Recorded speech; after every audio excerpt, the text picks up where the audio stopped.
Gods series को start करने जा रहा हूँ, जिसकी एनिमेशन और स्टोरी काफी अच्छी है। उम्मीद है आपको ये सीरीज बहुत पसंद आएगी। इस कहानी की शुरुआत में हमें यूनचे नाम के लड़के को दिखाया जाता है, जिसके पास हेवनली पॉइजन पर्ल थी, जिसे कई लोग छीनना चाहते थे। यून उन सभी लोगों को मार रहा था। उसे अपने मास्टर की बातें याद आती है, जब उन्होंने उसे बताया था कि यह पर्ल एक हेवनली ट्रेजर है। इसकी स्पिरिचुअल पावर से सभी तरह की मेडिसिन को रिफाइन किया जा सकता है। साथ ही यह पर्ल सभी जहर का इलाज कर सकती थी। वो मेडिकल प्रैक्टिशनर होने की वजह से इस पर्ल का इस्तेमाल लोगों की मदद के लिए करना चाहते थे, पर उस पर्ल से देवताओं और राक्षसों को भी मारा जा सकता था। इसीलिए बहुत से कबीले के लोगों ने सत्ता की चाह में उस पॉइजन पर्ल को हासिल करना चाहा, जिसके चलते उन्होंने यूनचे के मास्टर को भी मार डाला। साथ ही उसकी होने वाली वाइफ को भी मार दिया था। इसीलिए यूनचे गुस्से में उन सभी लोगों को मार रहा था। गु कबीला भी वहाँ गया था, जिन पर भी उस पॉइजन पर्ल का हमला होता है, पर वो शील्ड बनाकर बच जाते हैं। लेकिन जो लोग शील्ड में नहीं होते, वो बहुत ही दर्दनाक मौत मरते हैं। गु कबीले का आदमी अपने लीडर से कहता है कि इसका पॉइजन पर्ल की बात बहुत स्ट्रॉन्ग है, हम उसे जीत नहीं सकते।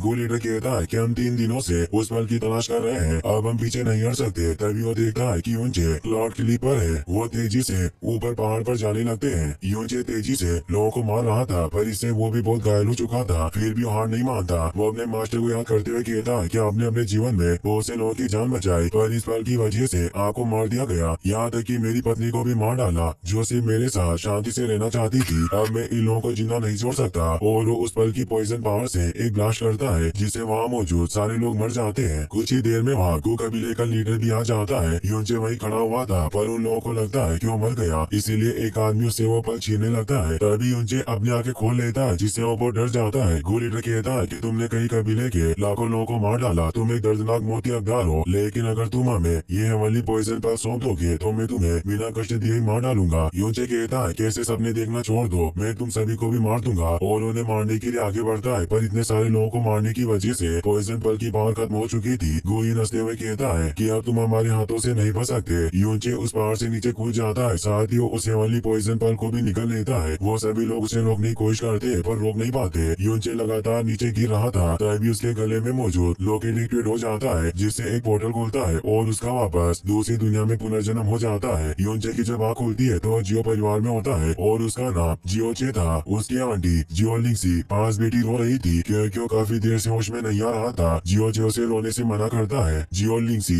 खुश होती है कि वो होश में आ गया। जियोचे को इस जन्म की बातें याद आती है और उसे पता चलता है कि उसकी आंटी है। तभी वो देखता है कि उसका रूम सजा हुआ है। यह देखकर वो हैरान हुआ भीड़ जाता है। जियो लिंगसी भी परेशान हुई कहती है कि तुम्हें क्या हुआ था, आज तुम्हारी जिया किंगी के साथ शादी होने वाली है। जियोचे रानी से कहता है कि जिया किंगी तो ली यून शहर की सबसे ब्यूटीफुल वुमन है। लिंगसी उसे कहती है कि जब भी तुम किसी ब्यूटीफुल लड़की के बारे में सुनते हो तो इतना उत्तेजित क्यों हो जाते हो, लगता है मैं तुम्हारी व्यर्थ में इतनी चिंता करती हूँ। पापा भी डॉक्टर को बुलाने गए हैं, मैं उन्हें जल्दी से बुलाकर लाती हूँ। और वहाँ से चली जाती है। बाहर खड़े जियो परिवार के लोग बातें करते हैं कि ये कचरा फिर से जिंदा हो गया। हमारे तीसरे एल्डर ने इस पर बहुत पैसा खर्च किया ताकि इस व्यक्ति की मैजिकल वेज यानी जादुई नस ठीक हो सके। अगर थर्ड एल्डर इस पर ज्यादा ध्यान नहीं देते तो अब तक लीडर बन गए होते। ये सुनकर जियोचे अपनी पावर को एक्टिवेट करने की कोशिश करता है, पर उसकी पावर एक्टिवेट नहीं होती और उसे समझ आता है कि इस जन्म में उसकी मैजिकल वेज खराब हो चुकी है। पर इसका मतलब ये नहीं है कि मैं एक विकलांग व्यक्ति बन गया हूँ। तभी उसकी बॉडी में मौजूद हेवनली पॉइजन पर्ल एक्टिवेट होने लगती है और वो उस पर्ल के स्पेस में पहुंच जाता है। वो हैरान था कि उसने पुराने जन्म में जिस पर्ल को निकला था वो अभी भी उसके अंदर है। अब उसे याद आता है कि इस जन्म में उसे बचपन से बहुत बुली किया जाता था क्योंकि उसके पास कोई पावर नहीं थी। सब उसे पैरालाइज इंसान बुलाते थे। हमेशा उसके दादा और आंटी ने उसे लोगों से बचाया था, पर उसकी शादी के दिन किसी ने उसे जहर दे दिया था। पर उस वक्त